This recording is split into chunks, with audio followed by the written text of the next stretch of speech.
Hey everyone, Scott here to discuss Madam Web, starring Dakota Johnson, Sydney Sweeney, Isabella Merced, Celeste O'Connor, Tahar Rahim, Mike Epps, Emma Roberts, and Adam Scott, directed by S.J. Clarkson. Now, before I get into this movie, I must say, the reviews were bad, sure, but is it as bad as what people say it is? Well, before I get into that, I've seen the movie twice for reasons that I don't like, that I'm not too proud to admit. So let's see how this movie goes. Because Dakota Johnson, I'll say, has not seen this damn movie yet, and I don't think she's ever gonna plan on it, as well as any other Marvel movie in general. And now for that, let's get into the movie. We start in the year 1973 in the Peruvian Amazon, and Constance Webb is on a mission to catch some spiders in photography and capture them while she's pregnant with her, and her partner Ezekiel Sims, played by Tahar Rahim, as she finds the spider, I'll say, and brings it back to camp until Ezekiel shoots down their co-workers as well as Constance. And honestly, I thought the baby was killed by that gunshot wound. And why would you take the baby out like that when you're pregnant? For crying out loud, that doesn't make any sense.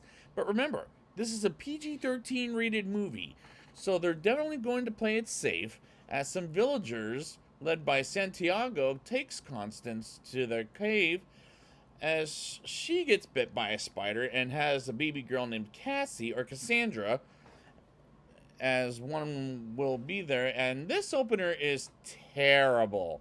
I can't believe where this series is going thus far.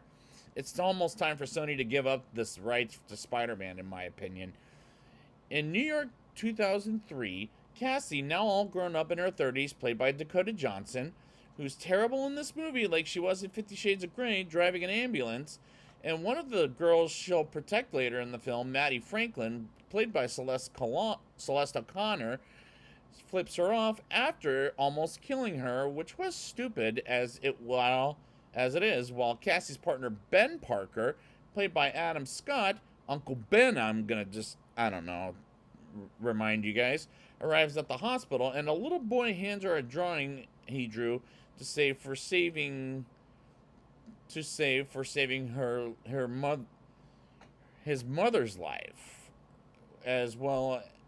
And one of the witnesses, Julia Cornwall, played by Sydney Sweeney, and this scene is terribly awkward as the acting is awful in this movie. And I don't like any of these characters, as they're the worst. I don't expect the worst from a Spider-Man movie, nor a spin-off, and yet Morbius is better than this crap. Ben tells Cassie about his girlfriend, not by name, but I'm believing it is May, thanks to the previous movies. And Cassie takes care of a stray cat, and Cassie helps Ben out of the ambulance, let me rephrase that, to help a man from a falling car, and she falls with the car and briefly dies, and Ben saves her life, and it turns out she doesn't need a doctor to take care of her. And I'm just going to say it. The origin in this character is dull, dull, dull. While going back and forth with very frustrating throughout the movie, Ezekiel takes a woman home after the opera, and he keeps dreaming of the three Spider Women who the audience has happened to have met. Two of them, Julia and Maddie, and one more whom we'll get introduced to later on. And after he tells him his date, that as well as saying he'll find them and kill them, she almost kills him, but she has no choice but to tell him a password and kill her after that. Jeez, what is wrong with this movie, I wonder? My God. Cassie arrives at a baby shower with Ben and O'Neill, played by Mike Epps, and who's having the baby? Ben's brother Richard, who's never shown in this movie, and his wife Mary Parker, played by Emma Roberts, as they play games of memories with their mother. And Cassie made it completely awkward, and I thought, please stop talking. And they play another game of what's the baby's name, and Peter was never brought up in this movie, as she has another deja vu, and they get to a fire somewhere in Queens, and has a couple of deja vu, like, and O'Neill is killed in a truck crashing into him.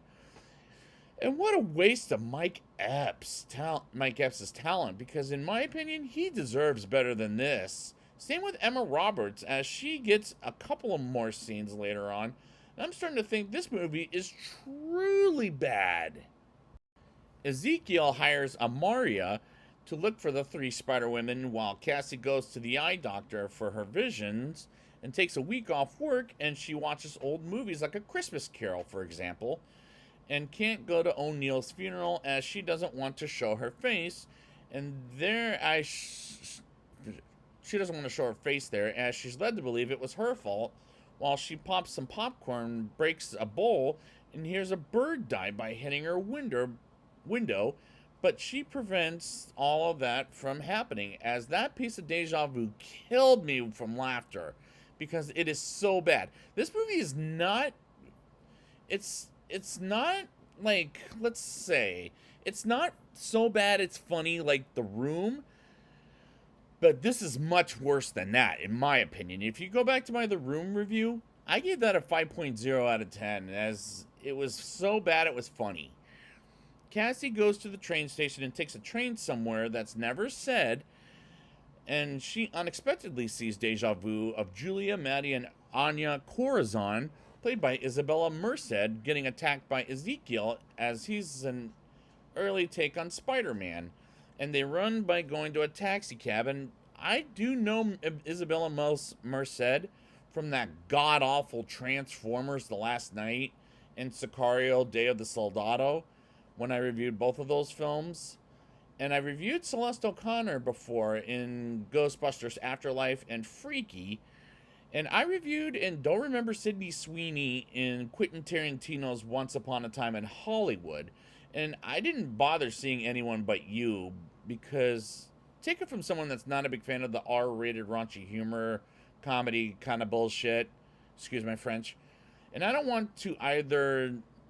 And they are all so terrible in this movie, it's just frustrating to watch. They've all become fugitives, and Cassie is stupid enough to leave them in a forest for a few hours, and I don't care for their arcs, which is bad enough as it is. And the effects are unacceptable, and going through the deja vu is very frustrating in my opinion. I haven't been this frustrated with a Marvel movie since X-Men Dark Phoenix, as this is just as worse as that movie was. Oh my god! Maddie is so stupid she decides to go to a diner half a mile from where they're at, and talks Anya and Julia into it because Maddie has money, while Amaria tracks the three Spider Women at the diner, and when some dumbass calls the cops, I'm guessing it's a truck driver, about them, as Julia and Maddie sees some boys and talk to them, and this dialogue is horrible. Oh my god. Cassie, after seeing the three of the Spider Women are missing, tracks their footsteps and sees them in the diner, and Ezekiel, because she abandoned them in the forest, let's say. And Ezekiel catches them and kills them until Cassie has a case of deja vu and drives the taxi cab into the diner, when Ezekiel arrives and runs him over, and Cassie runs him over, let me rephrase that, and Ezekiel touches Cassie to poison her with something and takes them to a motel, and they ask Cassie for her help, and goes back to the diner to only encounter Ezekiel, who found out she's the daughter of Constance, and says to her, as he says, she doesn't have to save them, and they're going to kill him, and somehow wakes up from the deja vu, and none of this is making sense to me. I swear it's not making any freaking sense to me. Cassie wakes them up with the song from Ted, where Giovanni Ribisi to the song dances to that song weirdly in Ted. And after reviewing those two movies with that TV miniseries recently, I knew the song right away, like a snap of a finger. So that felt like a random coincidence. And Cassie goes to Peru while she takes Ben to watch over them, along with Mary. And when Cassie arrives at the scene where her mother died in the beginning of the movie, as she meets Santiago, and he takes her to their cave as he pushes her like Doctor Strange did in Spider-Man No Way Home, and she sees her beginning before she was born. And I'm thinking, what movie am I watching at this point? And the bond between Cassie and the three spiderweb didn't work for me at all. And the scene in Peru didn't make any sense.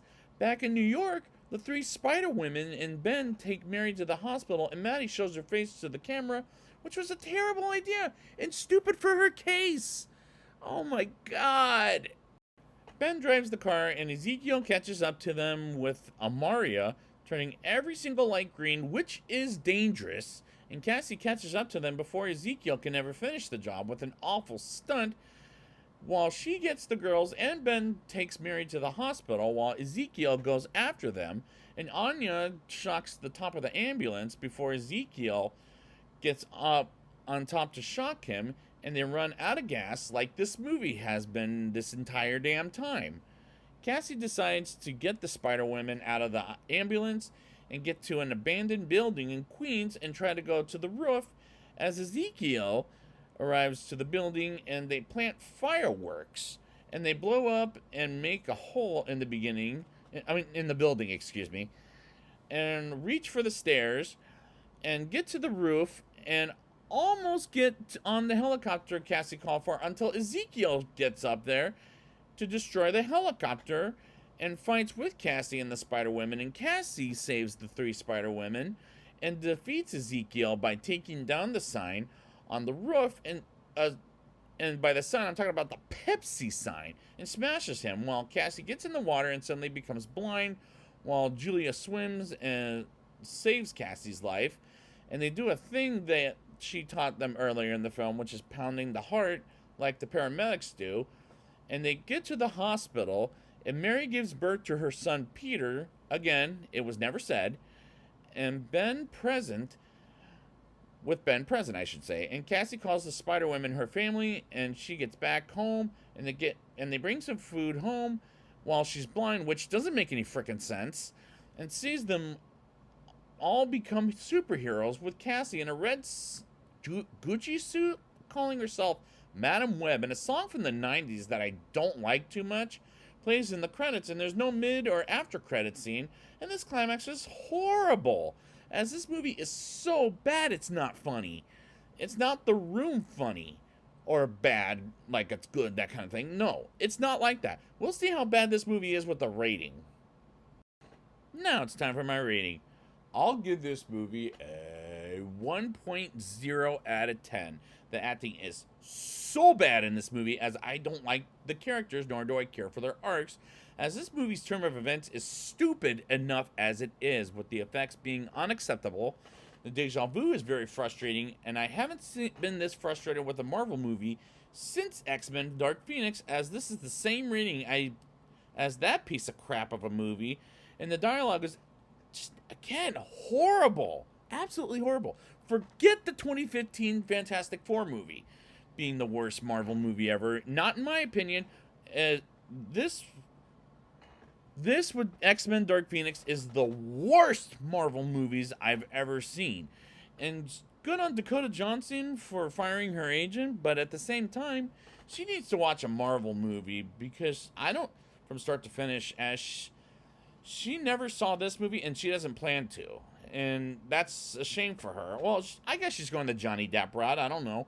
She was really bad in this, as well as that 50 Shades of Grey movie. And I don't know why she keeps picking big movies like this, as she's terrible in them. And I've only seen the first 50 Shades of Grey and didn't bother with the sequels, as that was, as well as this movie, is her worst performance yet. But she can act, but not in those two movies that I've seen her in. But I've seen other films from her, and this wasn't a movie from Marvel Studios, that hell, even Kevin Feige would be ashamed of this movie. And this is a strong non-recommendation, as this might be the worst movie of the year by far. So I'd like to thank you guys for joining me, and I will be back with Kraven the Hunter at the end of August, maybe beginning of September. I'm not looking forward to it after this movie, by the way. So, when I get to Kraven, with great power comes great responsibility.